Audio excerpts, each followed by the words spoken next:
Uma chave. Pior que eu tô com uma meia zero, velho. Zero a meia, assim. Tô idiota, né? A meia? É. Ah, era da mesma forma. Que desgraça, viu? Eu nem comprei na 25 um pacote, nem 20, nem mais de 30. O que é essa ferramenta mesmo? Comprou? Que bosta. Quebrou a chave. Trava. Essa chave hoje nem tá enrolada. Será que a estradinha chega aqui? Isso, agora sim. Eu puxo ele. Pô, mas tá bom, hein, Vinícius? Não vai querer apertar pra essa água também, né? Você puxa, tem que ser. Aquele dia que eu fui tentar puxar você lá no morro, lá, você viu? A moto empina, mas não consegue sair. Tem que embalar ela primeiro. Tomara que ela pega agora, hein?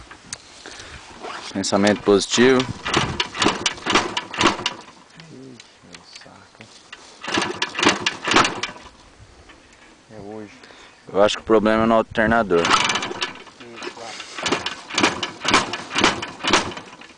Pegou tudo vela ruim. Não é possível. Saca essa daí tem Será, 8 velas lá, será ele que é trouxe só vela duas. mesmo, velho?